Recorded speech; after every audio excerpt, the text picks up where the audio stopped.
Hey, yo, Josh, let me get a little bit of reverb.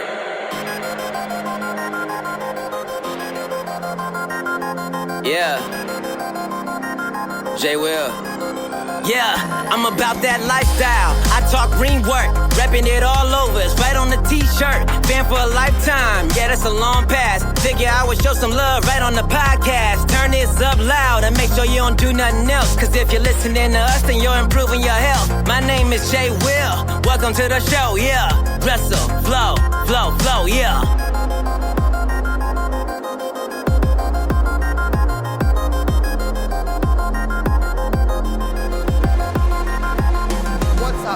TikTokers, and for TikTokers only, welcome to Wrestling Reverb. I am fellow TikToker Josh Robinson 00, and this is not a TikToker, Kevin Carroll, the absolute scum. I'm here for the anti-TikTokers. I'm here for the crowd that just wants it to go away. And I'm here for the ones that want it to completely stay. I'm all in on this thing now. I don't sleep. That's all I do when I'm doing anything else. The moment I get off of anything is just like, I'm going to get back on TikTok and think of all the ideas for my semi-mediocre TikToks that are getting slightly better by the day. But all I think about is TikTok. So welcome to the TikTok Power Hour that is known as Wrestling Reverb, and I'm sure we'll probably talk about WrestleMania at some point. But Kevin, it's Easter. Well, it's Easter. The Easter weekend has started for me. It's Good Friday here. What a good day. And it's Thursday for you, but we were just talking before. Shit's too crazy right now to even begin to even feel like Easter. So, I don't know. Yeah. It's Easter, but hope like I said on our little pre-chat, I didn't know it was Easter weekend until today. I'm just that out of the way. It's funny because the way I work at work is that, when I'm writing a story and I put it in our little system, you slug it by date, like you name it by date basically, so they know where to find it. And I've been putting the wrong dates on things because I just don't know what day it is. Yeah, every day is kind of rolling into the next, and you're like, what's really going on? I don't really know. You guys heard from me earlier in the week on Brothers by Law and on the Josh Robinson show that I'm back at work now, but I still don't know what day it is. I'm like, where am I? And because Easter again, obviously we have the day off of work today because it's Good Friday, everything's closed. So that's even thrown a loop into things. I'm like, where am I? Like, what is going on? I don't know what's going on. Every day is just the same. Like, I'm waking up and doing the same thing, which is good and bad. But I mean, I think that we're all at this point with this social distancing lockdown stuff that we're getting to a point of like it's like 3 or 4 weeks in and everyone's kind of done everything that they had planned to do, and now they're like, what do I do now? Because I have seen the world go into a crazy state because some people are just making weird videos. Everyone is on TikTok now because that's all they have time to do. Man, have you seen some just weird shit happening? Just like, what is people bored is a weird thing. It is because when we first went into this lockdown, it was like, oh man, I have so much time now to do all the things I want to do. I'll read that book. I'll make my bed. I'll do more laundry, shit like that. Here we are. That stuff's all done. You've read that book. Mm-hmm. You've made that bed. You've done that laundry. And it's now like, well, I'll just sit here and you've binged that show already, and you're like, oh, do I do it again or do I find a new show? But for someone like me who's like, I talk myself into trying new things and then I inevitably back out and do something that I've done before. For example, a couple weeks ago on my personal Twitter account, I tweeted that I was going to watch a new movie every night, a movie I had never seen before. That was like 2 weeks ago. I've watched 2 movies since then, and I'd already seen one of them. What a mood, Kevin. That is me in a nutshell. Is like, I'm going to do this, and then inevitably I just do what I'm comfortable with. Yeah. Well, one thing I am doing new is, at least as far as, binging stuff and watching stuff goes, I started New Girl. I never watched New Girl. New Girl's, it's okay. I liked New Girl. It wasn't my favorite thing ever, but I certainly watched it. I'm like I think 3 or 4 episodes in, and my it takes a minute. it revs up a little. You know those shows Yeah. that are like, and then it gets. Oh yeah, I think a lot of shows. I think a lot of shows are like that. Yeah. My knee jerk reaction is like it's pretty. It's like it's cute. You know, it's like It's I great like the background. characters. Great background noise. They're all like, you know, I enjoy the presence of, like, there's no character where I'm like, wow, I hate them. That's good. That's a good thing. I mean, I knew Go was okay. I only watched it once through, and I was like, yeah, that was fine. It certainly wasn't a waste of my time, so that's good. Yeah. But yeah, I'm the same. I'm always like, I'll try something new and whatever, but inevitably, I'm just doing the same shit. I did have a mission, and this is weird, a weird mission to have, but in my 2 weeks off, and this is this time where I'm just on my own, I was like, I'm going to sit down and I'm going to finish some video games that I've just started and never really completed. In my whole life, never finished Grand Theft Auto San Andreas. I went and finished that. Oh my God. Never finished it in my life. I went and finished it. I've nearly finished Red Dead Redemption 2. I finished GTA 5 on my PS4, which I'd already done on my Xbox 360, but I finished that, and I've started GTA Vice City. And I'm just like, I want to, like, start these and finish these instead of just leaving. You're basically just out there causing mayhem in the video game world, from what I'm gathering.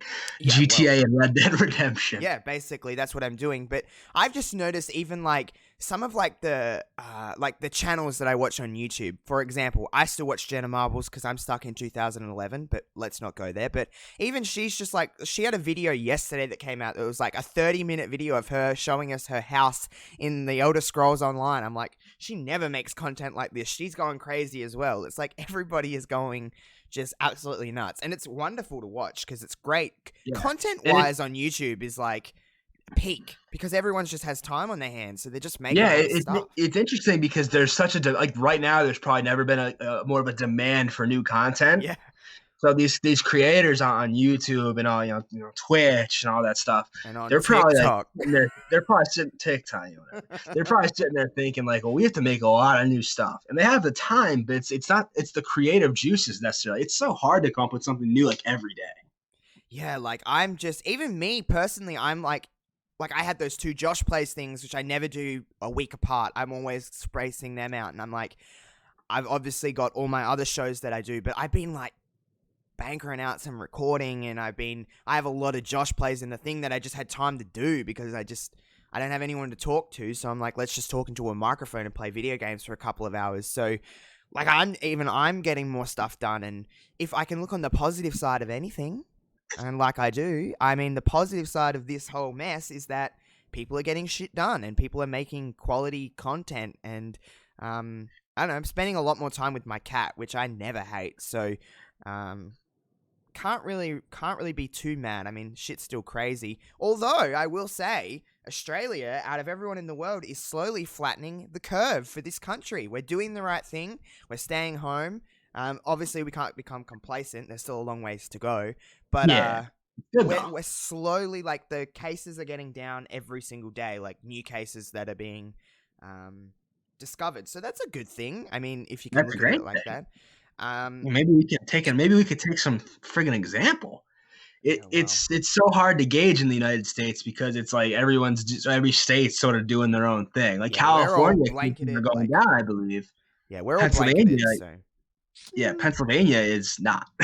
Yeah, I've seen some. Yeah, obviously I've seen all the statistics and that because it's everywhere. But you know, it just does show, not that it's over by any stretch of the word. There is a light at the end of this tunnel.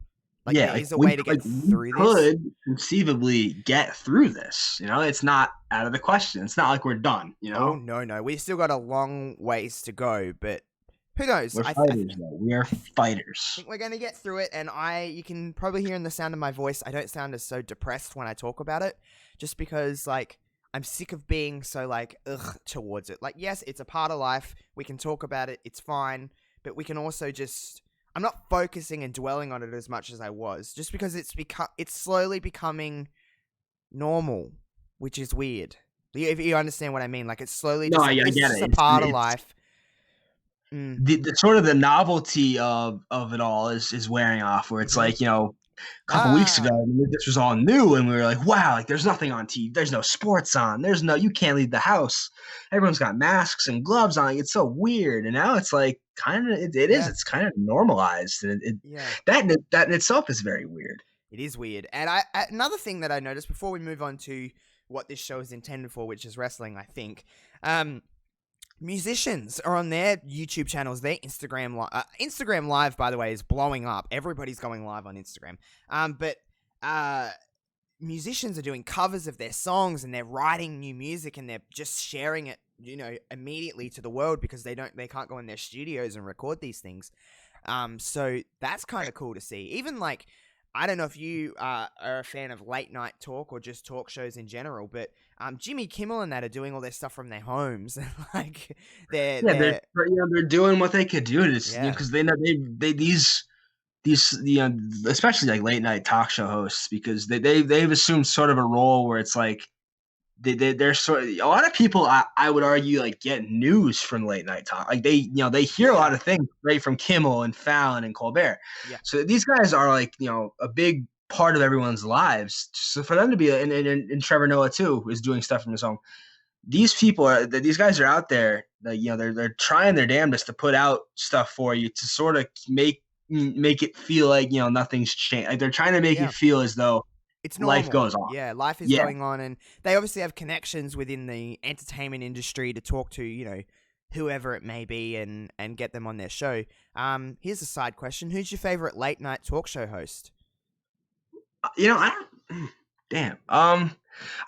actually think I like them all for different reasons. I like Colbert's background. Cop out answer there, Kevin. I probably like Colbert because I was a big Colbert Report fan.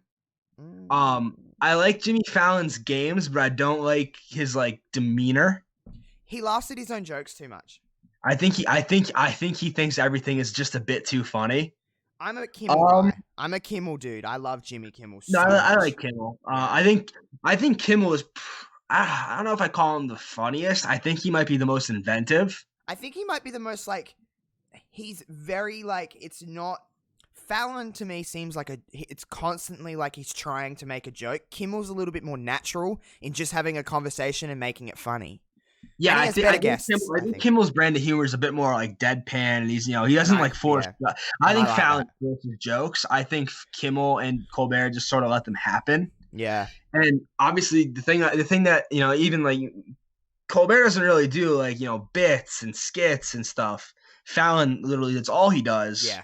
Kimmel's sort of like that middle ground where he'll put out some funny ass videos, especially back in the day. Oh yeah. But he's not like out there, like, he's not making his contestants like play beer pong. No, he's not. And Guillermo, I love Guillermo, so I'm just a big fan of Jimmy Kimmel. So Guillermo at the Oscars is one of my favorites. Oh my god, the amount of times I've watched those videos and I still laugh every time because he just gets everyone drunk on tequila. And he just gets himself just ruined. He's like always. I can't imagine. Like I could never do that because I just cannot take that many shots of tequila. Oh, me either. I'd pass out. But I love Jimmy Kimmel, so I'm a Jimmy Kimmel guy. Because I can just watch those on the. I just think YouTube. I have more experience with Colbert because I used to watch. I was a big one. When you had the Stewart Colbert back-to-back thing, I was huge on that. Trevor Noah's fine. It's just like those are huge shoes to fill. Before we move on to wrestling, we'll get there at some point. How do you feel about Conan O'Brien? Because some people are very indifferent on him. I don't really watch. I mean, I honestly don't think I've really ever sat down with the sole purpose of watching Conan. I think he could be funny. I think you kind of have to be a late night host. Yeah. But I'm never like, I gotta watch Conan. I couldn't name like a single memorable moment from his show that I could remember, and I could give you dozens from the other shows. That's fair. That's honestly fair. I think Conan is a little bit. He used to be funny, and we've just never really found him funny because he's not so much. He used to be funny in a different generation, almost. I think. It is what it is. Fine. He's just I don't even know. I don't know if there are other late night hosts out there. There's more. That would be critique. There's Lily Singh and shit, and I don't really find her very funny. I don't know. find her very. I like funny. Seth Meyers. Do you see? I'm not a Seth Meyers guy. I find his face. I just can't. I just don't like it. I like Seth Meyers because like I think he toes the line really well between like smug and funny. Like he makes you like his face is definitely a little smug and a little pretentious, but I don't like. I think he's like smart enough and good. I think he uses that to his advantage. Like I think he does that. I think he leans into that a little bit. Okay, fair. Yeah, each to their own. Each to their own. But I'm just a big late night person. I like. What about Corden? James Corden. Oh no! See, okay, so everyone assumes that I'd love James Corden. I like his like what's that one with the food? Spill Your Guts or Feel Your Guts. I like that, and I used to like Carpool Karaoke before it became a shell of itself. But I don't like James Corden. He like pisses me off. Again, not someone who really sits down and watches Corden as much as the others. I like Carpool Karaoke when it's someone that I enjoy. Yeah. The Paul McCartney one I thought was great.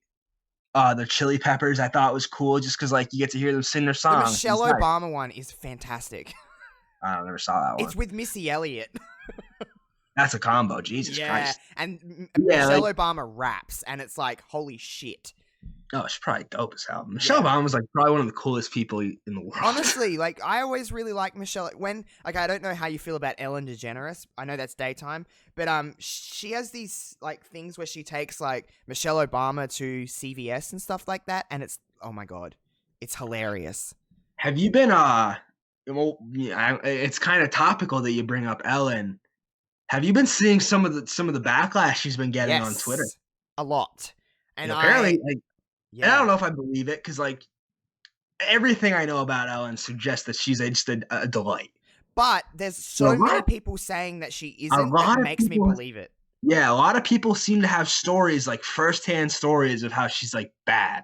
I've seen it maybe, I don't know. I think it was honestly during Raw when I first seen it, maybe. And I was like, what is this? And when you just click and click and click. And then there's dated stuff that people are like, Ellen is not a nice person. She's only nice to the people that like are big time celebrities. Yeah. And like, she doesn't give a crap about anybody else. And like, while Ellen on the surface is like, oh, this lovely, like kind human that just wants to, and that's all we know her as, because that's, if you watch Ellen, she is that. But then we don't know what goes on behind closed doors. So yes, okay, it's easy to say I don't believe it, but why don't we believe? We believe that she's nice, even though we don't know for a fact that she's nice. So, I mean, it is weird. I see it and I was like, I feel like more often than not, with these celebrities, I feel like more often than not, you're hearing something like that, where it's like, oh, that person did this, but they stink, they're bad behind the scenes. Yeah.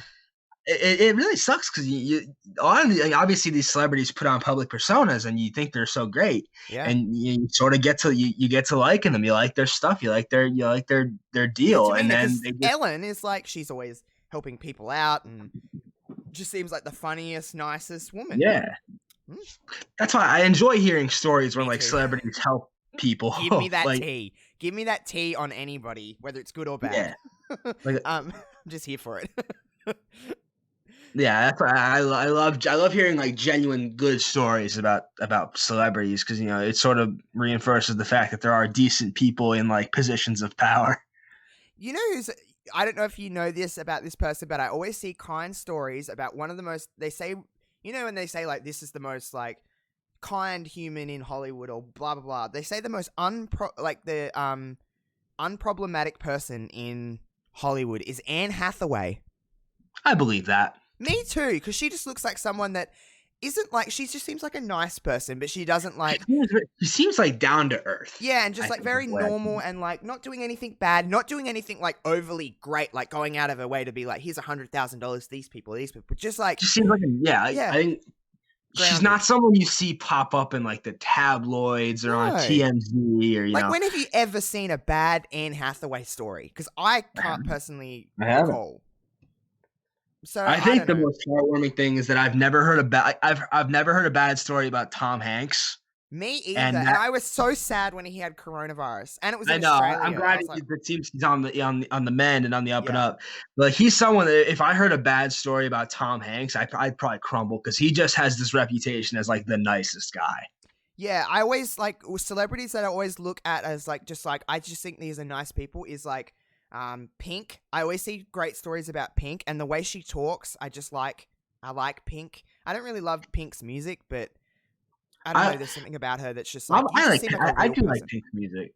It's okay. Like some of the songs are a bit try hard for me, and they're very like your mum loves these songs. You know what I mean? Every mum loves Pink. Oh, my mom loves Pink. So does my mum. I've been to a Pink concert. It was fun. I went with my mum, and it was like cool. Like her live shows are really cool. She does lots of like what's the word? She goes in like a trapeze and shit. That kind of shit. Yeah, it was pretty lit. Guy, but... She just seems like a nice person, but yeah, I'll put it on record. I think Anne Hathaway is the most unproblematic person in Hollywood today. So there you go. All right, well we're nearly 20 minutes in and we haven't talked about wrestling at all. So what is wrestling? Yeah, what the fuck is wrestling? There was this little thing that happened over the weekend called WrestleMania. I don't know if you happened to catch it, Kevin, but it was a couple of nights. I was, just surfing through the variety of stuff. What were you channels? The channels? Oh, and all of a sudden my Xbox turned on, and it took me right to the network, and I was like, oh wow, like this WrestleMania, Mania, and I tuned in, and pretty good. Yeah, pretty good couple of nights. I had fun. I did too.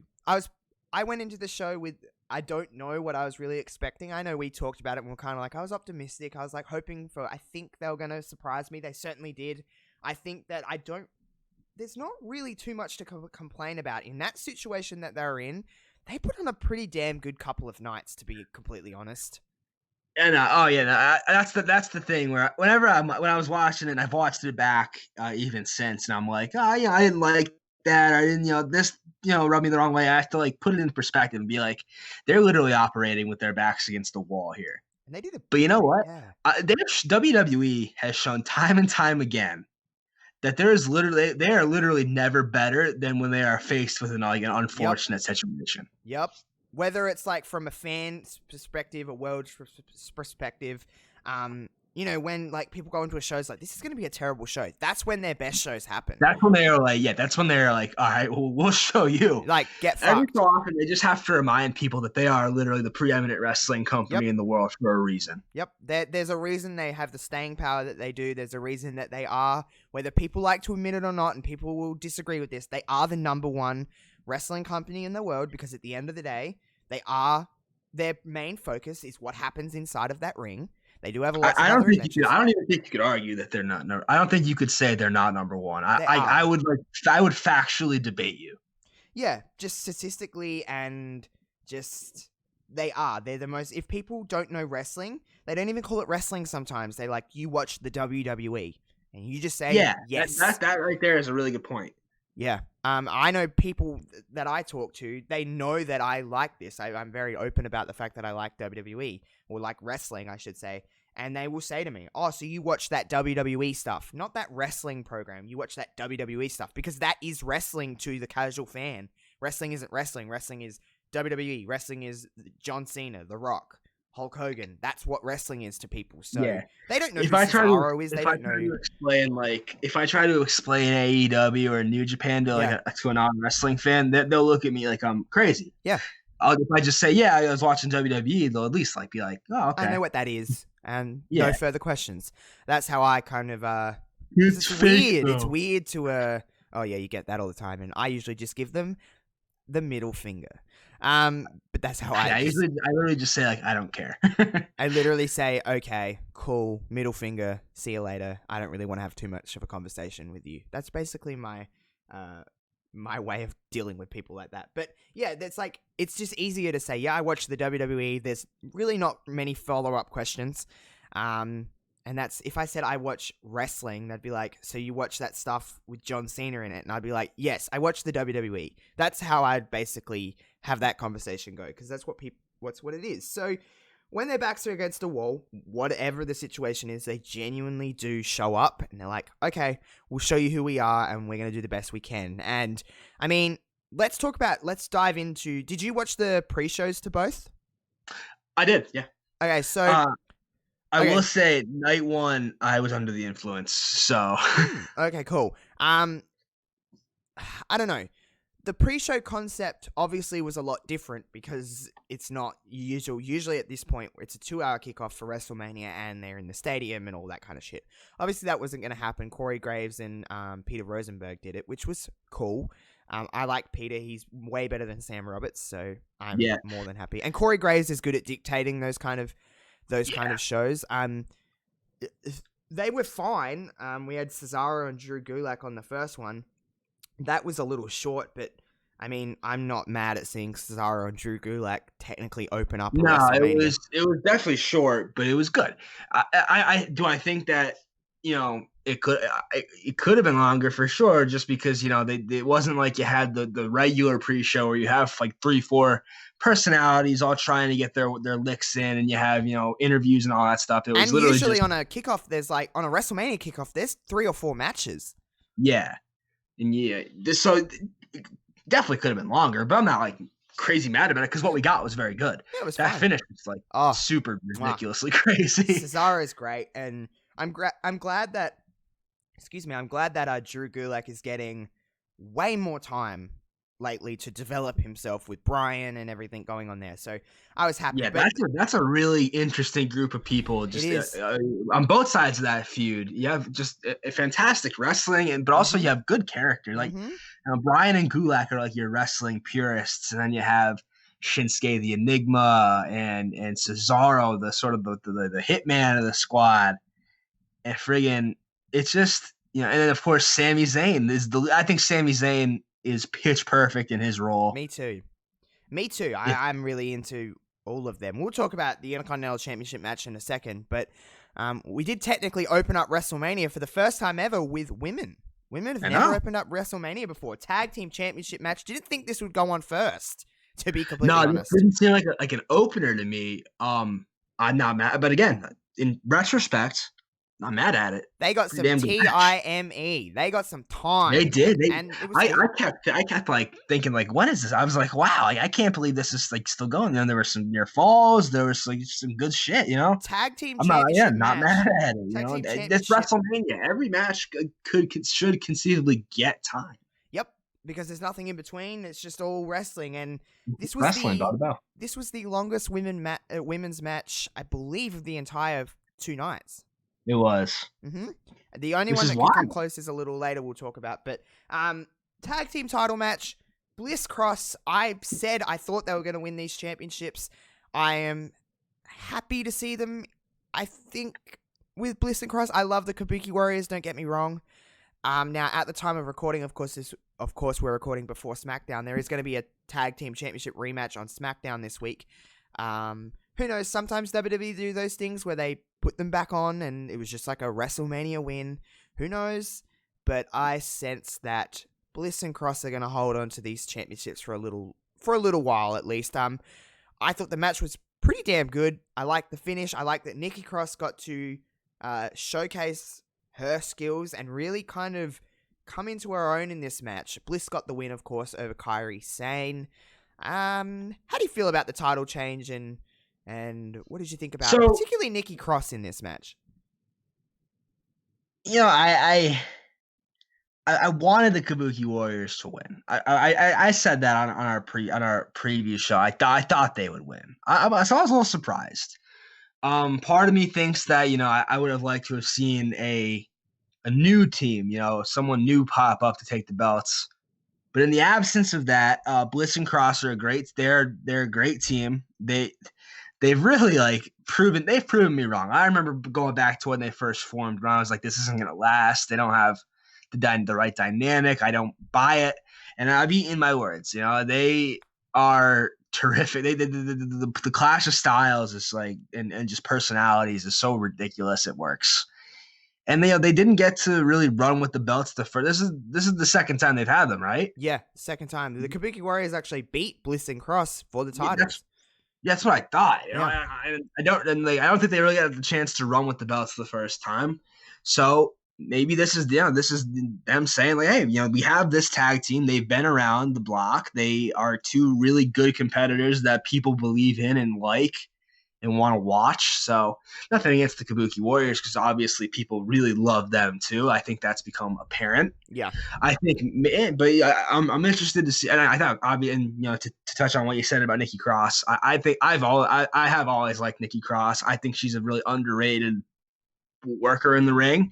I love most of her stuff from NXT. So I've been pleasantly surprised by everything she's accomplished and everything she's done with Alexa Bliss. This isn't the career path I charted for her, but you know what? It's gotten her to championship gold. So who's to say it's not the right path? I think she was great. I think they were all great. And I'm interested to see where we send Asuka and Kairi now. Yeah. Do they stay together? Do they do single stuff? Do they feud? I think there's a lot of really good things, like a lot of really interesting things they could do.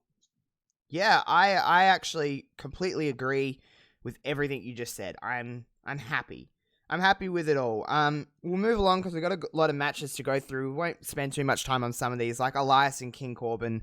That was nothing. It went exactly the way I thought it was going to go. Yeah, that Elias was like won. that was just the match that really didn't need to be there. Yep. We'll spend a little bit of time on this. Raw Women's title, Becky Lynch and Shayna Baszler. Short. Not bad. I don't think everyone was cracking on like it was the worst match they've ever seen. I don't think this match was bad at all. It was cut a little bit short. Becky won. She got the year. She won with the same way that Shayna lost her first try at the NXT Women's Championship. Yeah. Which I think is... Which I do think is pretty good storytelling. Me too. I still was like, oh man, I would have liked to see Becky lose because I think Becky desperately needs to be in the chase. I said that many times. However... considering the environment we're in, it's not like we're going to see Becky Lynch and Shayna Baszler wrestle every single week. That just isn't happening because of the times that we're in. So let's just give this the benefit of the doubt. Let's hope this adds another layer to Shayna, because I do think, in all retrospect, I do think that if Shayna won at WrestleMania, it probably was a little bit rushed. And I still have my vision is that Shayna's going to end up with the championship. So I think we're going to see that kind of brutal side of Shayna that we saw in NXT for her to win the championship in the first place from Ember Moon. So I think it's good. The match itself, though, Kev, it was a little short, but I don't think it was bad. No, I agree. I didn't think it was bad at all. I definitely was a little shocked when the match ended because of the length and because Becky was winning. Because I too thought and probably would have not necessarily preferred, but I think it probably would have just been better if Shayna won. But like you said, given the circumstances, maybe you don't want to, and you could say this about almost any match on the card, so I don't want to harp on it. But, given the no crowd and sort of the way that this was sort of not the WrestleMania we expected, maybe it was the right move not to put the belt on her just yet. Maybe you want to save that for something bigger. Yeah, I agree. Might make it mean a little more. And it's funny. You almost forget because Shayna was so dominant in NXT, or at least she held on to the belt for so long. You almost forget she lost it in there. Yeah. And I think that with that loss to NXT even made her more dangerous. And it felt like after that, once she got the belt back, it felt like, she had it for keeps. Yep. Maybe this is what she needed. She needed to take that loss now, make her more dangerous, make her more focused and more just ruthless. And you put the belt on her at a later date and you sort of repeat what you did in NXT because it worked very well, I thought. I agree. So this match ran for 8 minutes and 30 seconds. It was besides the Universal Championship match and the pre-show, it was the shortest match on the card for night one. It's weird though, because I'm looking at all the times here that all these matches went for. The next match, of course, was IC title match, Sami Zayn and Daniel Bryan, that only went for 50 seconds longer than that It was match. short. Yeah. Not the exact match that I rightfully. I was expecting like pure wrestling, but I shouldn't have been because that's just not where Sami Zayn's character is I know. now. And I went into the expectation of like this is just going to be a wrestling, masterpiece, and it wasn't. Let's call it what it was. It was not bad. A lot of like running around, doing typical heel stuff. Yeah, there was shenanigans. Yeah, lots of shenanigans, lots of outside stuff, but the match got there. At least I thought, and I was happy to see Sami hold on to the IC title because I think he can do more stuff with it than people think. Oh, I'm with you 100% there. I think that he should hold the belt for a long time. Yeah, I wanted a pure wrestling match, and I thought because of the circumstances, with the two competitors involved in the match being as good as they are at wrestling, I thought maybe that the powers that be would have said, let's just let them go out there and do their thing. There's no crowd, so they have to really, provide for the people watching at home. They didn't go that route. No. But it's almost foolish to think that with the amount of people involved in the storyline, to think that there wasn't going to be interference and there wasn't going to be outside shenanigans and it wasn't going to be like that, it's almost like foolish. That was going to happen. Yeah. I wish it happened after a 20-minute Matt Classic, but, we don't always get what we want. No. So the match wasn't what what I wanted. Maybe it was a little disappointing just because of what I sort of conjured up in my mind. But it wasn't. But that's bad. on us, not on them, is it? Really? Yeah, that's not their. Yeah, they probably didn't deviate from the story they were looking to tell the whole time. No, exactly. Sami Zayn won. I was happy.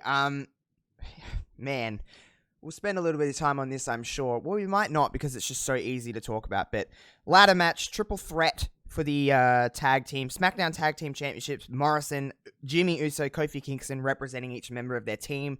18 minutes 30. Looking at this time, like for a ladder match, that's kind of long. Ladder match super good. So. Man, I wasn't mad. That was the match of this entire night, other than the main, which we'll spend a lot of time on that.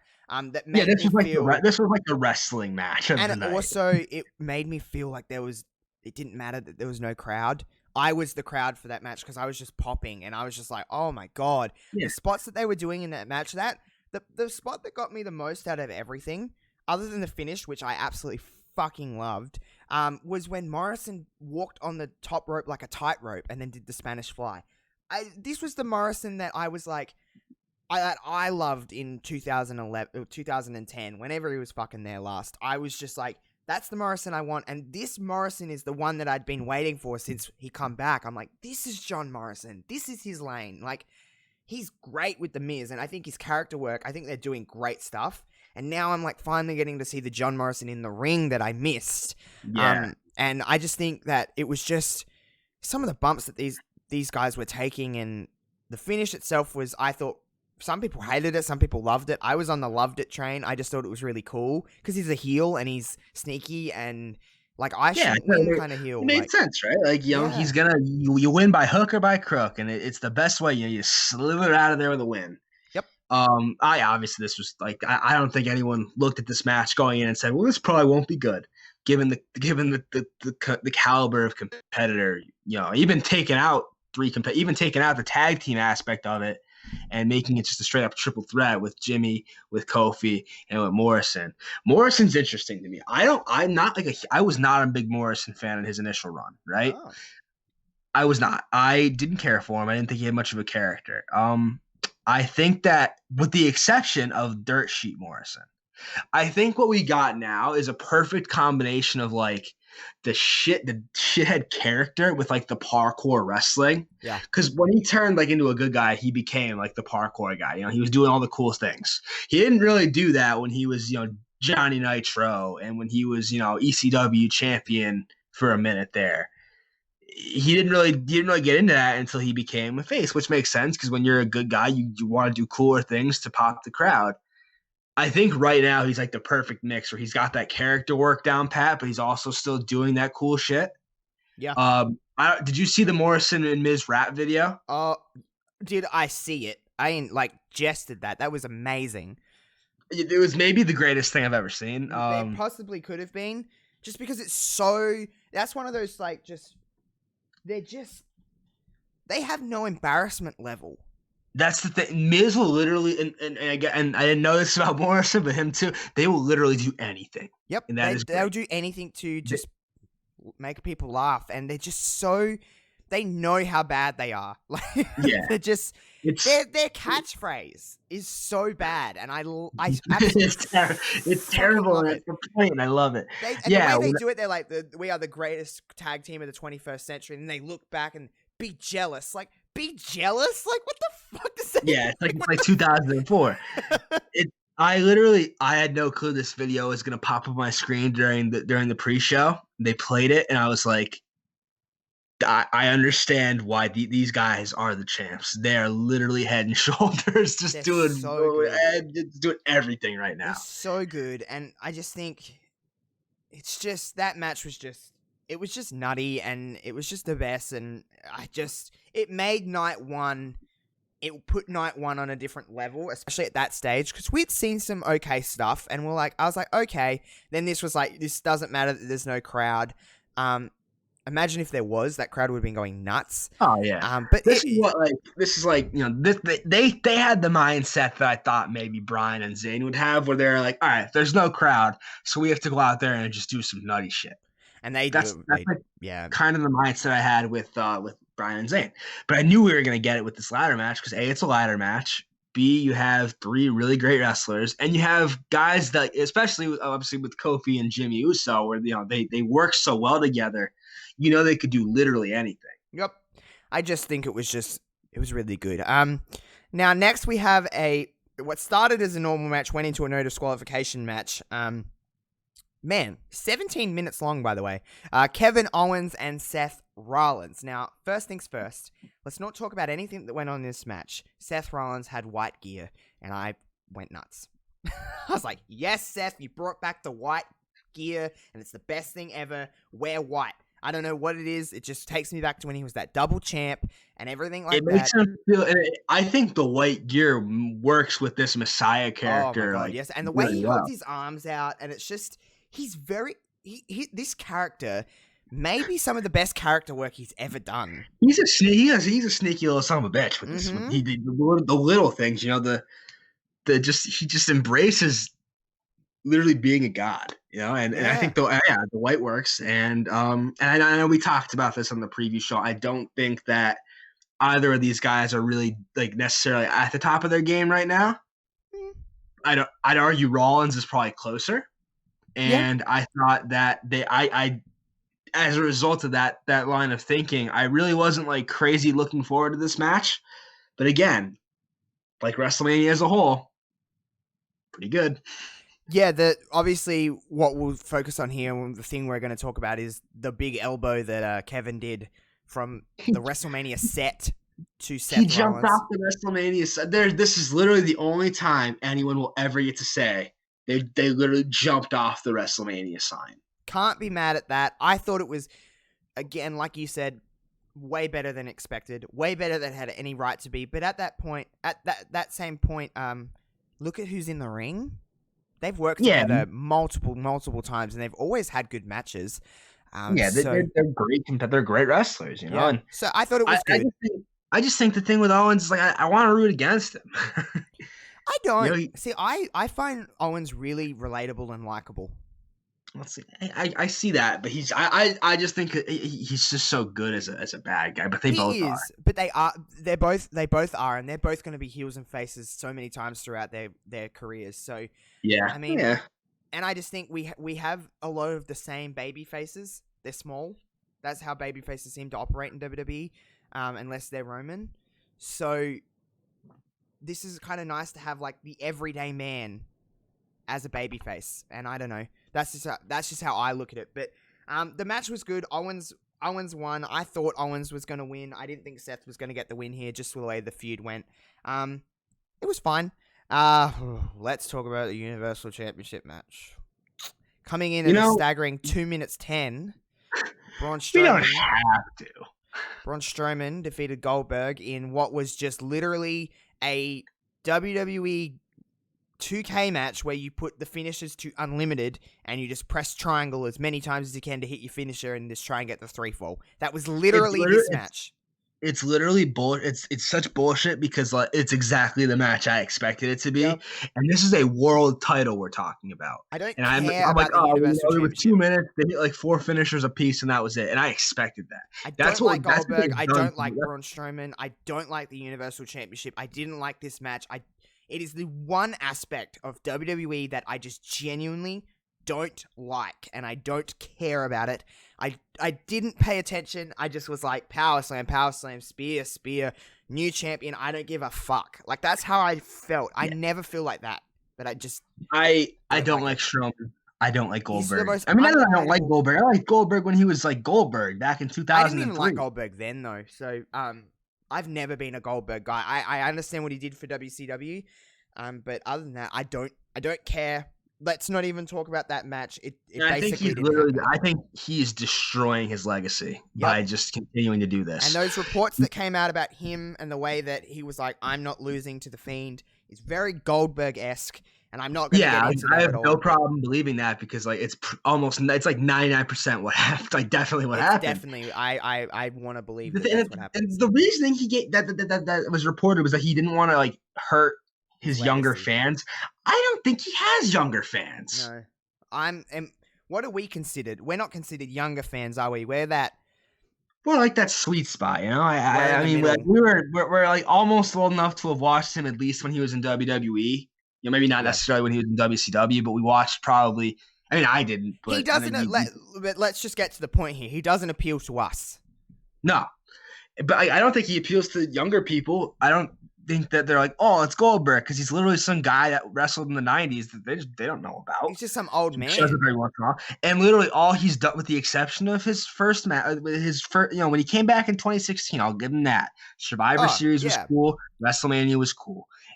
And then he came back. I'm still salty about him beating Kevin Owens. So that's where I fell off the Goldberg train for me. That was bad. That hurt me pretty deeply. Yep. You know, Owens didn't deserve that in the slightest. And But anyway, let's not dwell on this. Let's talk about the main event of night one, which was I think I said it to you last week, Kevin. I want cinematic. Let's go in on this. Let's make this as just non-wrestling traditional as possible. The Boneyard match. Undertaker, AJ Styles, Chef Kiss. They literally were like, probably they might have been listening to the show because we both said, this is the perfect time. Like, let's just head first with this. Yeah, this is the perfect time to dial like the corny, the hammy, the out there shit that we don't always get to see. But I do think that when we see it, we enjoy it. This is the perfect time to just dial it up to 12. So good. They literally were like, all right, we're going to just go balls to the wall. Oh, they went balls deep on this one. The moment that I was like, because I was watching it, I'm like, okay, we're getting some different stuff here. And I was like, looking around. AJ comes out of the coffin. I was like, okay, this is going to be cool. Then when The Undertaker rode in on his motorbike to fucking Metallica, I was like, okay, this is going to be good. We locked in at the exact same moment then. Because when I heard Metallica, I was like, okay. I was like, let's go. Like, oh, shit. And there was the way it was done. It was like the perfect length. It went for exactly 19 minutes, according to Wikipedia. And it just was perfectly done. That made WrestleMania go from like a 7 on night 1 to like a 9. I was like, this is just so great because it was so. Even with me expecting like a cinematic thing, I still wasn't expecting this. And it made me care about The Undertaker, which I haven't done for a little while because he's been a shell of himself, let's be honest. And it made me actually go, man, if they use The Undertaker like this, we could get another few years out of The Undertaker. This is the first time in maybe, God, probably like, Jesus Christ, maybe since he lost to Lesnar. Yeah. That I was like, you know what? I want to see more Undertaker. That's matches. what I was like. I was like, this. Yeah. He could literally wrestle forever. He's not bumping. He could wrestle Sting, which is probably, if not the ultimate dream match, it's in the conversation for like the match that we never seen. If him and Sting wrestled in a Boneyard style match, maybe not but you know what I mean, that cinematic style, that could work. It would probably be even. I mean, obviously, yeah, it is the dream. It is like the dream match. But you play up Sting's character too, and how he's got like that mystical shit with the crow. That would be so ridiculously wild. I mean, I would watch it for sure. Oh, me too. I thought this worked well because you had like sort of a hybrid Undertaker where he was still doing some supernatural shit, but he was also like the badass. Wore the bandana, rode up to Metallica, gave him the finger, was talking shit the whole time. Oh, He was like a hybrid of his characters, and I think that's like the sweet spot he should live in so good. because we love them both, right? Yeah. Like everyone loves the Dead Man, but we've all clearly been clamoring for the American Badass. It's like that. It's, when you're like, you're eating a slice, you're eating like a cake, right? And you eat it and you have like, say you have a couple of slices. You're feeling a little frisky today. You have a couple of slices. And that to me is the phenom. I'm eating up that. But then there's one over there, that third slice that's kind of looking at you.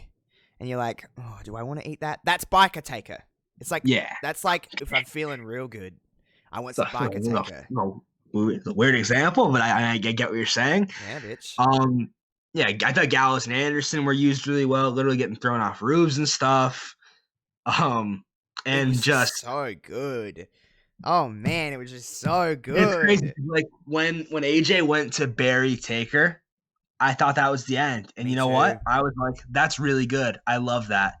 And then Taker just popped up behind him, and I was like, no way. Taker had his powers. Taker had everything, and it was just filmed really well. It was done really well. And then Taker just put his hand up at the end after he buried Styles, put the hand up, his fucking symbol thing come up, Metallica played, and I was like, fuck yes.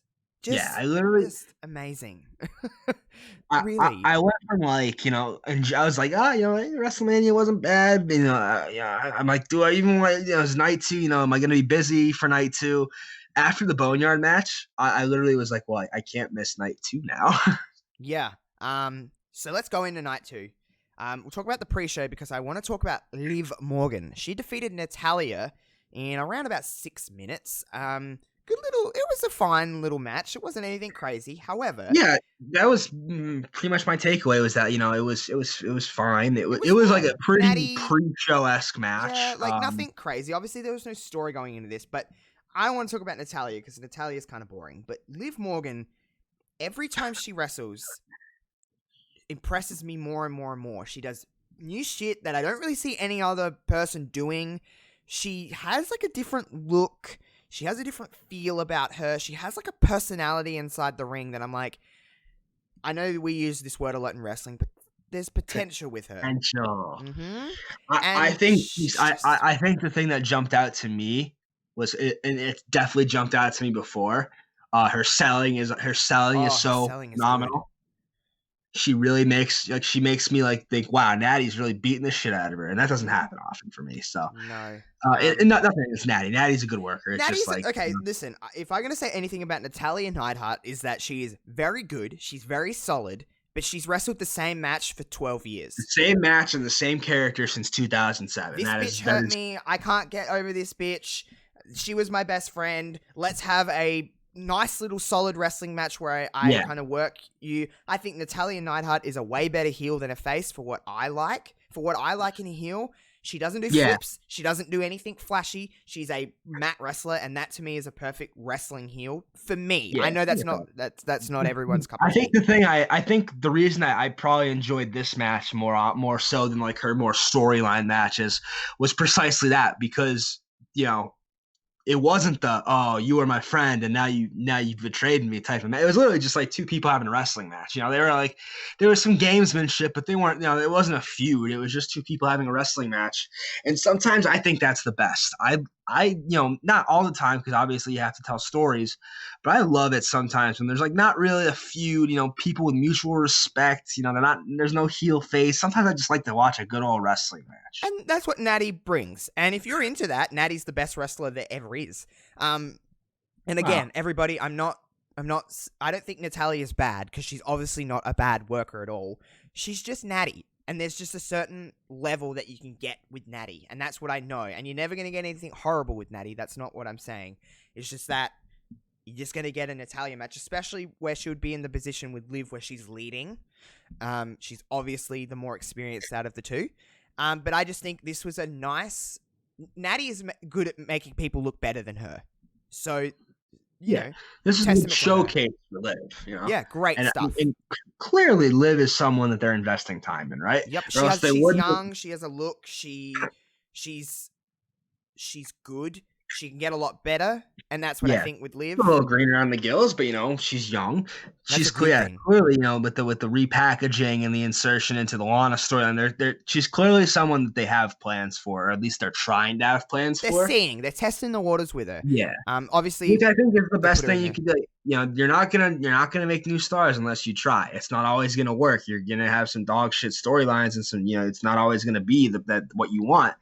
But Liv is solid. I think I think all three of those Riot squatters are solid. Me and too. I think they could all be great in their own ways. Yep. I think Liv. I'm not surprised Liv is sort of the one they're putting all the eggs in one basket for. I can see why too. Yeah, I see why. She looks the most like your prototypical, I think, women's wrestler. Obviously, Sarah and Ruby. Yeah. They're a little. Sarah and Ruby are kind of out there. Colored outside the lines. But obviously, there's a type, Yep. And I think they all have potential. And obviously, the next night on Raw, Liv did get to work with Asuka, and she had a great match with Asuka. Asuka won, which Asuka desperately needed, by the way. But Liv looked great in defeat, and that's another good thing, is that she's not just getting, winning one match and then getting, annihilated the next. She's working with top talent, and that's a good thing. So we'll move along. Charlotte Flair and Rhea Ripley. This was actually, now that I'm looking at it, was the longest women's match of the two nights at 20 minutes and 30 seconds. Didn't feel like it because it was a great damn. It was probably the best pure wrestling match of the two nights, I would say. Yeah, in my it was my favorite my favorite in-ring wrestling match was this. And we said it. We were happy either way, both of us. Charlotte Flair, your new NXT Women's Champion, making Rhea Ripley tap out to the figure 8. Really, really good stuff. Now, Charlotte is, we now know, by the way, after that phenomenal ladder match yesterday on NXT, we're getting it. We're getting what we wanted. Charlotte and Io. It's just they had to, right? Like, I mean, I thought, I sort of thought Io would win no matter what, because I just think it's her time, but just Jesus Christ, Charlotte and Io just my God. And I would be happy if I hope Charlotte holds on to the championship for a little while, to be completely honest. But her and Rhea, man, they opened up night 2 with a fucking banger. That was a good match. And I think you're gonna look at this and say, okay, well, this was like the best pure wrestling match of night 2. Then the ladder match was probably the best pure match of night, like not kind of cinematic stuff, but the ladder match was like night 1's highlight. The difference for me is that, I think we all knew what we were getting with that ladder match. Yeah. As good as Charlotte and Rhea are, and we know they're good, it's not something that like we've seen. Rhea's still young. Untested waters. We didn't know some people don't click. Some people don't click. Oh yeah, you could be really great and just not work well with somebody, but they worked very well together. Yep. I didn't have any complaints from this match. I mean, yeah, you could complain about the win, I guess, for Charlotte if you're a big Rhea fan and you didn't want to see her take a loss there. I could certainly see that. I think that I mean the only thing is, like, you can't really tell right now whether a loss hurts her because it's all about what happens going forward. Like, this could be. She could catapult herself up to the main roster and run roughshod and win the SmackDown Women's title in like 2 months. This could be the best thing that could have happened for her. You really don't know. And I said on Headlock Talk's show on night 2 on their review, that wild mess that was, that show was brilliant. Rhea Ripley was becoming a little stale.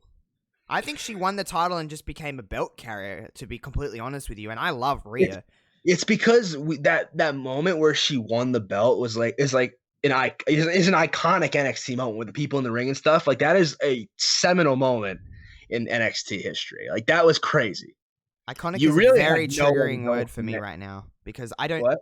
Iconic is a very triggering word for me right now. I'm sorry. I just don't know where they are. Yeah, they're just chilling. But yeah, get back to what I was saying. Rhea, she really had nowhere to go, but a little bit. Not saying she like fell off the earth or anything. She's still great, but she definitely went a little bit down her trajectories after winning the title. I think that happens to a lot of people because you love that chase, right? Yep, But it is true. I think I think you're kind of right. I think that this was sort of like a wake up for her, where she's like, we had the different gear, you just saw her, in a different way, and I mean, this could be her segue to the main roster, and I think it will be. It makes sense, right? I think she's done everything she could have done in NXT. She won the championship, for God's sake. Yeah, I really enjoyed the match, though. I was not angry at the finish. A lot of people thought I might have been, but I was not. I'm a Charlotte Flair fan. I'm a big Charlotte fan. I think Charlotte's the best they have. So I was fine with it, and for Charlotte to work with some of the people down in NXT, I was not mad because that division is so fucking good. That's why I want her to hold the belt for a while, is Yeah. because I want her to work with as many people as she can. I don't want I to see her agree. win the belt, drop it to EO, and then go back up to the main roster. That would be kind of a waste, right? Yeah, I agree. And her and EO are gonna. Oh man, that's gonna be They're so just special. they're just going to moonsault, and it's going to be great. Oh man, I hope they hold off on that match for a hot minute. Let it build. So yeah, I was very, very happy with this match. We'll spend like 2.5 seconds on this match. Aleister Black beated's not a word. Well, beated is a word, but defeated, I was meant to say. Bobby Lashley. I don't give a fuck. Yeah. I feel like they're trying to do something with Lashley and Lana. I don't care. Yep, they're teasing, they're split up, and I honestly, I watched TikToks for this entire match. It's funny. When they were coming out to the ring, and whoever was doing commentary for this match was like Lashley accompanied by his wife Lana. I was like, wait, when did they get married? I completely forgot about the greatest segment in Raw history. The wedding? Are you talking about the wedding? Of course. Okay, good, because that wedding was lit. Yeah, I don't have anything else to add on that match because whatever. It was probably like, how long was it? 7 minutes and 20 seconds. Too long. Yeah, it was literally 7 minutes and 15 seconds too long. It should have been a black mass right at the beginning. That's the finish. It's something of 8 minutes and 15 seconds of pure amazingness was Otis and Dolph Ziggler, and we finally got the moment, Kevin. We got what we wanted. The big guy got the girl.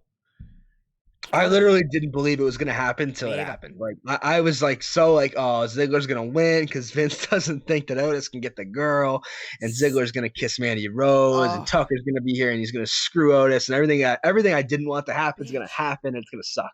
But everything I wanted to happen did happen. Good. It was just, and Sonya and Dolph is a weird, odd pairing that kind of like low-key works, and I was like, this slaps, I like this. And then Mandy come out, and I was like cheering for Mandy Rose, which ironically I do, but I don't know. I was like, can Mandy Rose be a face? I'm like, if she's with Otis, fuck yeah, she can be. Oh, yeah. I want to see her destroy Sonya Deville, and that's weird because Mandy Rose is not like a likable character, but with Otis, like she is, and he picked her up and they kissed and she hit Dolph in the new nads, and I was like, oh my god, this is so. Yeah. Oh, a lot of nut shots in this match. Yeah, there was. That seems to be WWE's go-to thing lately, is just kick a dude in the balls. Oh man, they love it. Well, it works, so it's relatable feeling. The video package leading in. This was probably like, and this is this is common knowledge that with work and with everything, I haven't been watching week to week. So like this video, I've been keeping abreast of this storyline because it's friggin' great.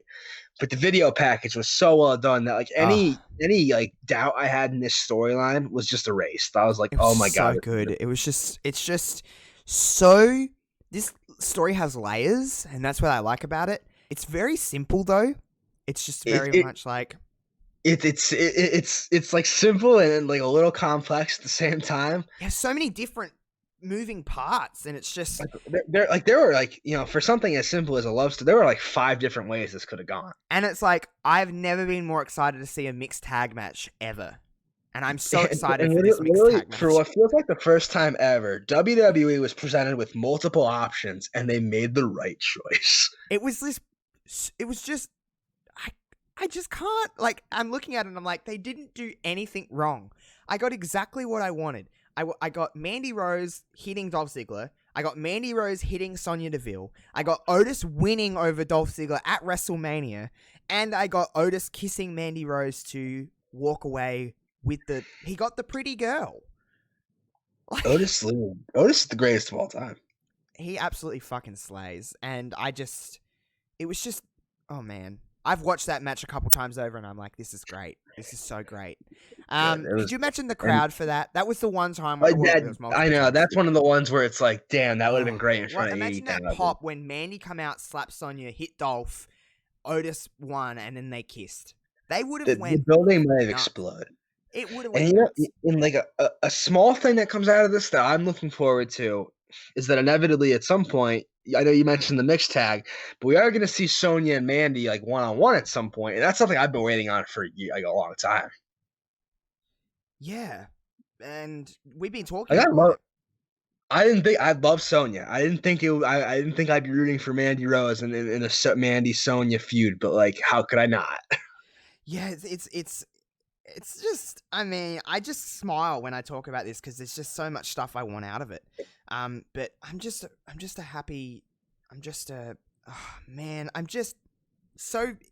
happy with that. I'm just so happy. But moving along, because to follow something like that, you have to kind of lean in. And 36 minutes, 35 seconds, last man standing, Edge defeated Randy Orton in exactly what I thought it was going to be in the terms of using the PC to their advantage. Great storytelling in this match. Some people thought it was too long. Some people, I thought it didn't feel like 40 minutes, to be completely honest, because I was just really invested in this. Because you know me, Kevin, I'm a sucker for that storytelling kind of match, and that ending to me was just perfect. Yeah, well, I am. Complete, I'm a fucking mark, mate. I liked it. I liked it a lot. I liked it. I will say that. I think it could have been shorter. I think that maybe at the point where they're sort of in like the weight room area, and I feel like there was just a lot of standing around. But I could forgive that because I thought once they made it to like the production trucks area, I thought it was like some of the best shit I've seen in a long time. The one moment where I sort of went from like, oh, this is pretty good to like, oh shit, this is like ruthless was when they were on like the pickup truck was back there and Orton hit the draping DDT from like the top of the truck down into the bed. Oh. That looked so nasty. I was like concerned. Because it plays into our like, even though we know it's Edge wouldn't be wrestling if he wasn't cleared, but there's that thing in the back of our head like, yeah, please don't hurt yourself. It's the same thing that like I think every time I see Daniel Bryan in the ring now, like every time and they know that, so they lean into it a lot. So good at he's so good at holding his neck. Every time he like lands on his head and neck, I'm like, oh god, that could be it. And he sells it so well. Mm-hmm. And Edge also sells the shit really well. Edge hasn't missed a beat, has he? Holy shit! Oh god, no. That should be everyone's main takeaway is that Edge has been away for 9 years and just like still is great. And then, your second takeaway should be Randy Orton's been doing this for 20 years and is still really great. And like I've said this so many times, when Randy Orton can sink his teeth into something, he's the best. When Randy Orton is on, there might not be any. Even at this stage of his career, there just might not be anybody better. He carried this story. The story was Edge. Obviously, Edge wasn't there. He was selling the concerto, and it's a Randy Orton's just out there RKOing wives. Every segment that Randy did from Royal Rumble up until now was absolutely perfect with Matt. You know what was like everything. really awesome to me, and I was not made aware of this until watching the package before the match. So I saw the RKO. I watched the RKO like 12 times on Beth Phoenix. Like that was crazy. Oh. What I didn't watch was some of the promos he cut, where he basically said that he was protecting Edge from himself, and he wanted Beth and their daughters to have a father and a husband. That is so good. That is like that cuts so deep. It makes you feel, doesn't it? And it makes you feel like it's somewhere in that twisted ass mind he thinks he knows he's doing the right thing, and that is like it's crazy. The best heels are the ones that you can go, I fucking hate you, but you go, maybe you're right. And you kind of think, and you go, and you try to get it in your own mind. And you're like, you're trying to go, okay, if I was Randy Orton, is he doing the right thing? Even though I hate him and I want Edge to beat the shit out of him, I was like, that's the best heel to me, is when it makes me question my It own makes you think. kind of morals. This was a thinking man's heel. It was complex. I love it. I just And ate this up. It just, And it's crazy because like Orton is like, this wasn't like, Orton's a great heel. This wasn't like the psycho. It wasn't necessarily the psychopath like 09 heel. This was a lot more nuanced. It was like talking a little softer and talking a little slower, and really, especially with the no fans thing, they've done a great job of promos. WWE have done their best promo work in years. Yeah, great promos. Just focusing on the face and actually listening to the words you're saying. It makes, it kind of digs you in, and you're kind of paying a little bit more attention. You put your phone down for that 15 seconds, 20 seconds, and you kind of just you just absorb it. But the match, I thought the ending was perfect. Yeah, I thought, oh my god, crying and telling the ref not to fucking count, and I was like, it was okay. The crying was a little weird. Did you not like it? Edge has obviously done acting in the last 9 years with Vikings and whatever else he did. Yeah, and he can tell. Yeah, it was a little weird. Obviously, the only way that match was ending was with a concerto. It just makes sense. And the only way was winning was with Edge winning, in my opinion. Oh yeah, could you imagine if Orton won? That'd be kind of crazy. It was just really well done. I just really thought it was good. Someone pointed this out on Twitter, and I went back and rewatched the match because, I kind of agreed. And this is, I've said before that I'm not someone who generally like gets invested in the commentary on a match. I did think it was kind of like weird the way how like they're just kind of talking very softly. Yeah, they were like, "Oh my god, Edge is doing this." I think part of that is because though, like, of I think maybe it's just like because there's like literally no one in the building to make noise that it off like that. It was a little weird. I didn't think it was like the worst thing in the world. That definitely didn't like harm the match for me. It was a little weird. The only other thing, and this was kind of just funny to me. The contrast between Edge and Orton, where like Edge was like very quiet in his selling and like just was very motionless. When Orton took a back bump, you just heard him. He's like, and because there's no one there, it's just literally all you hear is Orton just like moaning and moaning. Yeah. I thought that was hysterical. Yeah, he's like, and obviously there's a lot of bumps, so he's getting hurt. It was just really good. I just really did enjoy it. Moving along, Street Profits versus Angel Garza and Austin Theory. It was about 6 minutes. We don't really need to talk about the match. The ending is what we need to talk about here. Obviously, Street Profits won. And then the kind of 3-on-2 attack. Zelina getting involved. And in comes the EST. Bianca Belair helping out her hubby. And the Street Profits. I wasn't expecting it. I was happy to see Bianca Belair because we're both Bianca Belair fans. We think she's wonderful, and it's long overdue that she's in a prominent role. But with the Street Profits, I was like, obviously it makes sense, but not something I really expected. I think it's better for them than it is for her. I don't think she needed to be aligned with the Street Profits. I think she's a star. Is she a step above that? That was my take. Was like I think they're trying to pull the Street Profits along. Nothing against the Street Profits. I'm not like crazy into them. Obviously Montez, like they're both good. They're good wrestlers, and Montez Ford makes funny faces and shit. But I'm not like crazy into the Street Profits. I think Bianca Belair is clearly the star of the three, and if they're gonna, they want to align them, and they want to maybe put some shine back on the Profits because I think they're definitely more popular in NXT. Yeah. Okay, so my thing with Bianca is that I don't want her to be rushed. Everyone's like, "Okay, go challenge Becky. Go challenge Becky." Let's just beep, back up here for a minute. Just take our time with her because I think she has that a lot. I think she can be the woman. I think she can be the girl, but I just want it to be a nice slow build to this because I don't want any rushing. I just want it to work really well, and I know it can, but if you put her into the storyline, people thought a lot.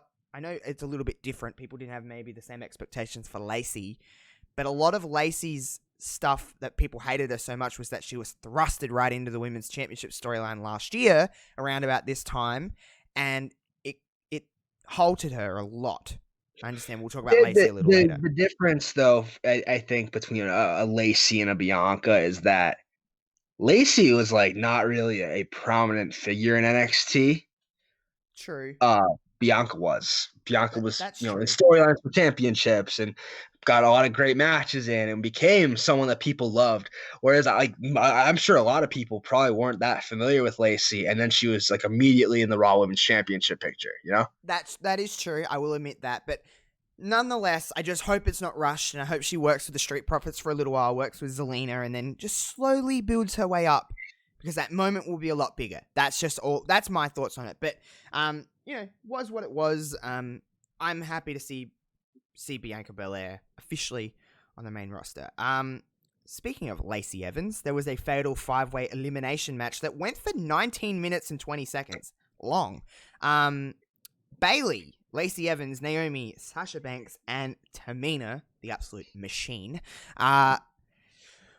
Okay, so we both went into this like we wish it was an elimination. This probably would have been a lot more fun with it not being elimination. However, the story called for it to be elimination because this story was essentially about Banks and Bayley, which is what we kind of went in there to. We both said Tamina would be eliminated first. We were correct. But hey, Tamina had a little bit of a showing in there, I'll admit. she had the showing that I expected her to have, where it was like they're all going to gang up on her, and she was going to throw them off and be super strong, and then she was going to gang up on the enemies. Super kicks and Samoan drops and blah, blah, blah. And then all of them pinned her, and off she went. Then Naomi was eliminated by, I think, Banks eliminated Naomi? I think it was Sasha tapped her out, I believe. Yeah. Yes. So then we were down to Banks, Lacey, and Bayley. And the way that the story was going was obviously there was double teams, but there was a little bit of friction. There was obviously tension. They had a promo earlier in the night where Sasha was like, I kind of want that title, smiling away, blah, blah, blah. And then Lacey eliminated Banks, and I was like, oh. Yeah. Going this way. I was surprised, but also I didn't think that we were gonna get the Bayley Sasha showdown now, because I feel like they wouldn't have thrown it just sort of haphazardly at the end of a 5-woman elimination match. No, I agree with that. However, I thought Naomi would be in that spot. I definitely thought it was gonna be Naomi, hitting the rear view or something. Lacey had a great showing in this match. She did, and she looked good. And I'll people don't give Lacey a lot of credit because they're quick to hate her. But I thought Lacey did well. The match ran a little long. I liked it, but it did. The last two ran for a long time. Like Lacey and Bayley were in there for quite a while, and there was a lot of in between stalling. I definitely liked it more than I thought I would. Yeah, me too. And I kind of was a little surprised that Bayley retained. I wasn't. I didn't think I like Bayley. You know how I am with Bayley. I think she's a really good heel. People are very split on that, but I think she's a great heel. But she won. Banks obviously helped her. There was that kind of tease, and this is where we seem to be going now. I hope they hold off until SummerSlam. It's in Boston. So it obviously makes a lot of sense. Well, if we in SummerSlam we're back to fans, it's in Boston. But I hope we can kind of play on this for a while, because obviously that moment where Banks attacks Bayley is going to be pretty huge, and I want fans there for it. Yeah, I feel that. Yeah, but I was fine with it. It definitely feels like something that deserves a big crowd and a big moment. Yep, and I like the match though. Bayley went over. Is what it is. Bayley is now the only woman in history to defend successfully both the Raw and SmackDown Women's Championships at WrestleMania. That's cool. Yeah, I'm glad Bayley gets a lot of shine, because I do like Bayley a lot. Yeah, she's the underappreciated horsewoman, I think. Yeah, for sure. For sure. And I think she's the most solid all round. I think she does everything good, but nothing great. That's how I see Bayley. I think that she had probably the best NXT. I enjoyed the Hugger a little bit more than I enjoyed the Boss character-wise. She had a better run. Are you talking NXT championship runs? Because I'm talking in general, and also I guess you lump that in there. I think Sasha has done better on the main roster. I think they put more behind her quicker.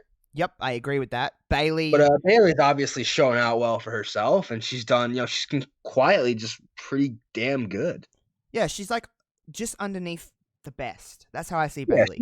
she doesn't get the flash that Charlotte and Sasha and Becky get, but she's there. She's a horsewoman for a reason. Yep, and she can And work with everybody. She's probably the greatest NXT match of all time. So she could ride that forever. Yep, you can wave that banner. 13 minutes, we had the Firefly Funhouse match, the very similar cinematic feel that the Boneyard match had, but very different. Yeah. Some people didn't love this. This one was a bit more I think the Boneyard match was almost universally concrete. loved. Yeah, it this was like one concrete, was like more what polar, it was. I adored this.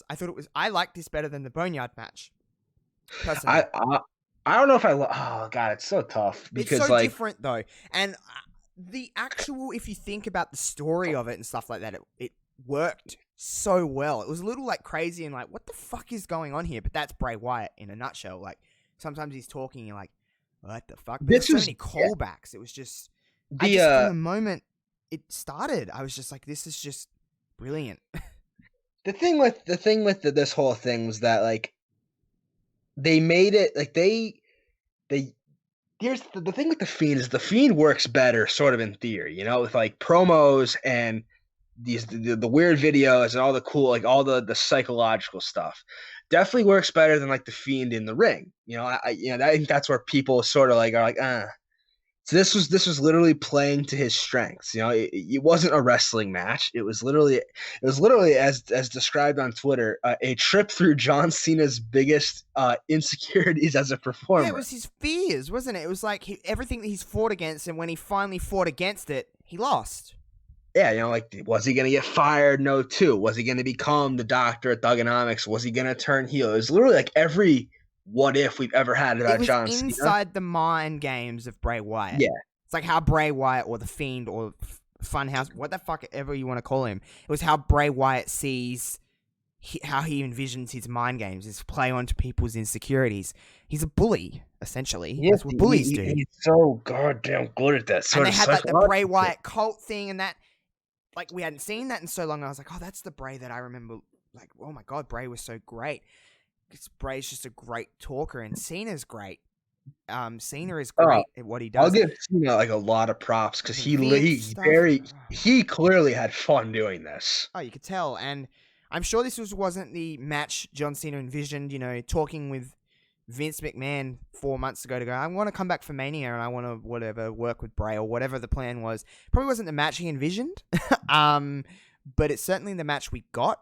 This was better than any wrestling match we could have had. Yep, and they called back to WrestleMania 30, which is why this is happening, and it was just really, really good, and I just really did enjoy it, and it great. Again, it was like a love. If you've been a Cena fan since day one, this was like a love letter to you because you basically just got to relive that year. It was. I do like the fact that both of the cinematic matches, more so with the Firefly Funhouse match, was that it was kind of like rewarding you for watching wrestling for so long. Yeah. Because you're like, oh, the NWA, Eric Bischoff, Ruthless Aggression Era, Thugonomics, Cult Bray, just Vince McMahon and such good shit and all of that stuff. Like, it felt like they were like, okay, you've watched for this long, here you go. Yeah, and I like that. Obviously, I get that you don't want to alienate new fans, but every so often, I want some friggin' credit for watching wrestling for as long as I have. Because WWE is marketed to the casual fan, and we're used to that, and we understand that going in, and that's just what. But when they do stuff like this, I'm like, yes, I have been watching for 20 years nearly. Like I deserve to feel like I matter. The little things too, like Wyatt hitting the "you can look but you can't touch" at the very beginning. That's when I knew we were getting into something here. He's a slut for opportunity. That was I better fasten my seatbelt. It was like a slut for opportunity. I was like, oh, that's a funny line. So we'll get past that match. I know you didn't tweet about WrestleMania at all until I seen about one or two tweets that come through because I just checked your Twitter. I'm like, did Kevin tweet during Mania? But you did. I think I tweeted at the very beginning of night 1 and the very end of night 2. Yeah, so McIntyre, Brock Lesnar, WWE Championship. McIntyre won in around about 4 minutes 35 seconds, typical length. You weren't particularly impressed with the match. It's like a little lazy, which I understand. It's just basically they're doing finishes and whatever. Yeah. Nonetheless, I'm not going to look at the negatives of this match. I don't want to talk about the negatives. The Well, I positive will. here is that Drew McIntyre is WWE champion, and we got that moment. I'm not mad at that. Not mad at that at all. That is, and you can make the argument, oh, they should have waited to do it in front of a crowd. But honestly, I think I may have said this, if you wait, you might not have Drew in such a red hot spot that you have him in right now. Yep. I get it. We got the moment. And you want it's still WrestleMania. You still want a moment to end the show, whether there's a crowd or not. And it felt like WrestleMania. By the end of night 2, I was like, yeah, this is Mania. This feels like Mania. Yeah. And when he was on his knees and he's looking, he's gonna cry. He reached out to the camera. That was cool. Yeah, you gotta feel for the guy. The guy's been through a lot. He literally was fired from the company. And then he just became this man beast on the in Europe, and came back and took NXT by storm. And even then he came back and he was still not doing great shit on the main roster for the first year and a half. When he was with Ziggler, I didn't like it. When he was a Dog of War, I didn't like it. I just thought maybe the ship has sailed on Drew McIntyre. But we got there. The story was so great. It's a real life story. It's so easy to connect to because it's a real story. They literally didn't make this up. The taxi got to the destination. That's definitely for sure. Yeah. And I understand. I'll talk about my problems with it. It's just that we got largely the same match that we got with the Universal title, and I expected it with the Universal title because you have Goldberg who can't work, and Strowman who's not a lights out worker. Lesnar and McIntyre, I think, is the different story. I think they're both really great wrestlers, and I think that they could have gone a lot longer and had an actual wrestling match. No, I understand. I'm get just mad that we've gotten to the point, and hopefully this resets now that we have the belt off of the Lesnars and the Goldbergs. I hate that we got to the point where we expected these title matches that are supposed to be these epic clashes that go on for 25-30.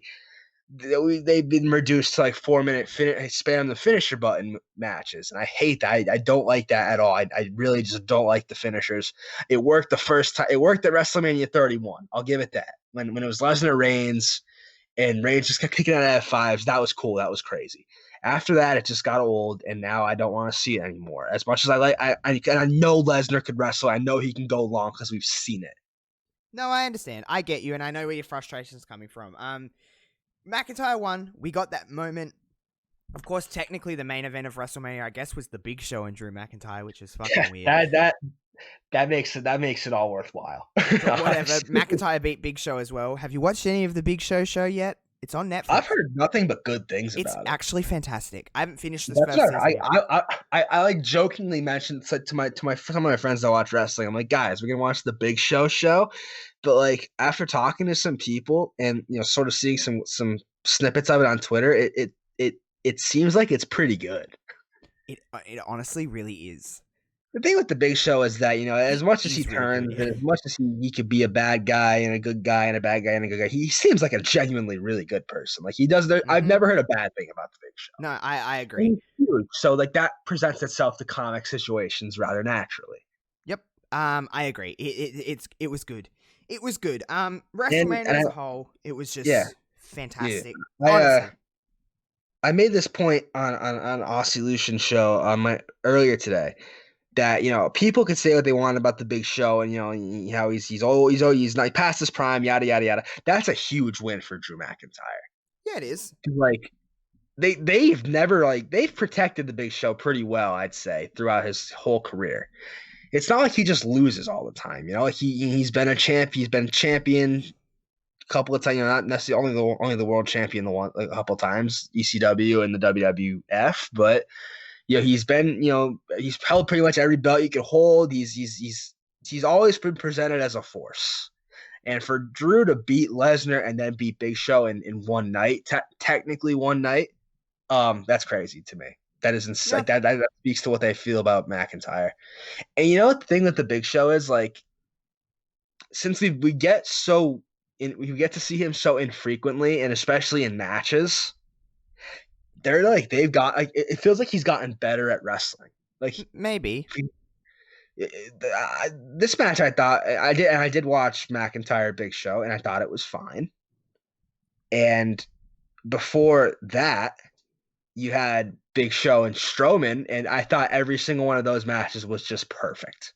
Fair enough. I have nothing to add, to be completely honest, because I just Damn.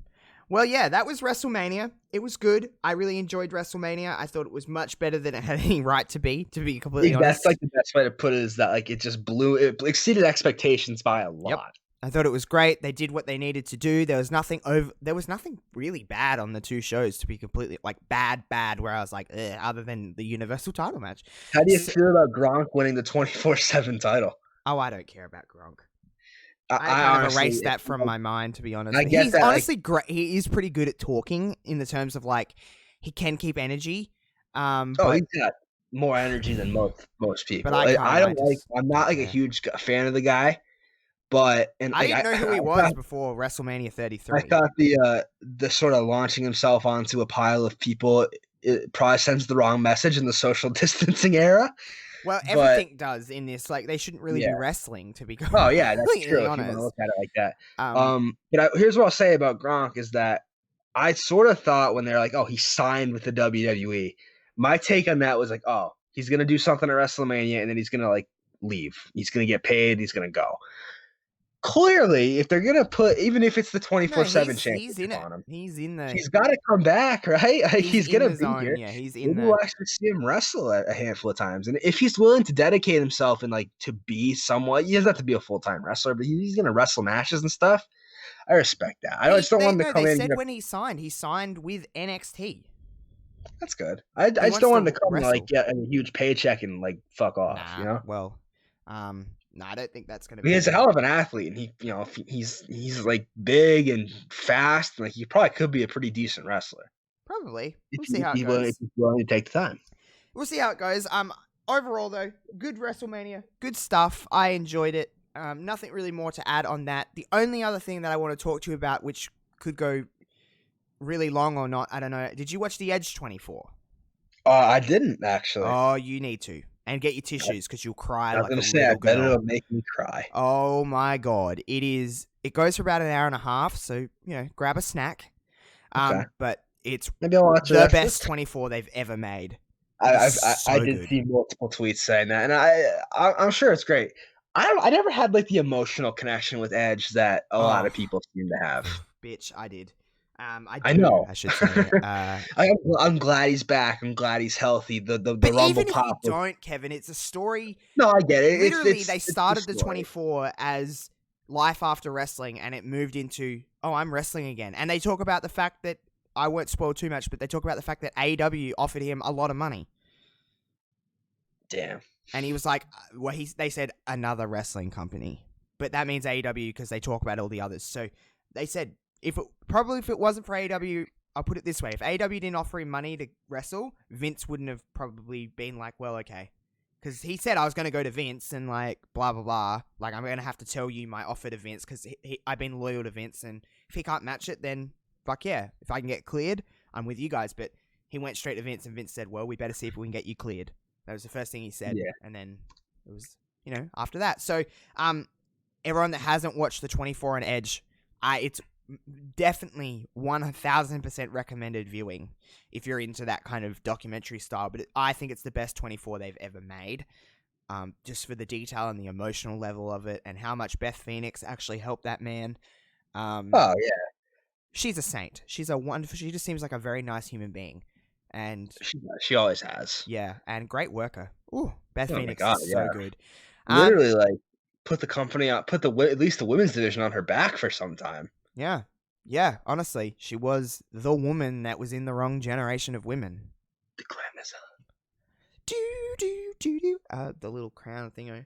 Anyway, that would probably do us this week for this episode of Wrestling Reverb. We know that we can talk about wrestling for a little while. WWE and AEW are both filming. Well, AEW have filmed all their stuff. WWE are going to be filming 4 or 5 weeks of television after SmackDown or before SmackDown or something. So we're going to get wrestling for at least a little while. Money in the Bank is going ahead. Obviously, it's not going to happen with fans, but it is going ahead. So I guess it'll happen at the PC or wherever they can kind of... Well, the stay-at-home order in Florida, I don't know if you know this, TV workers are essential, which is weird.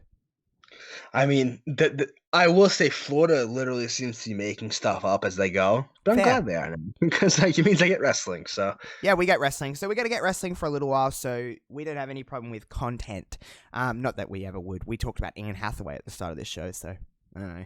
Oh, yeah, remember that. People forget. Yeah, hey, callbacks. Aren't I great at that? Nice little fuck yeah moment. Okay, well, I hope to see you all on TikTok very soon. Follow me again, at JoshRobinson00 on TikTok. Yeah, just follow me on TikTok. That's really all I'm going to plug. Follow me on TikTok. You want to plug anything, Kevin? Don't follow me on TikTok because I don't have one. You should get TikTok. It's I absolutely refuse. Oh my god. You should just get TikTok just to follow me for that. No. You know, I want more followers. That's what my desperate plea is here. You're not getting a follow from this guy. What a bitch. You sound like a Goldberg fan. Is that right? Goldberg fan. Wow. Goldberg fan? Damn. You sound like a Goldberg fan. Just saying. Damn, why you gotta do me like that? Yeah. Why you gotta not follow me on TikTok? You know, friggin' bold Gerg.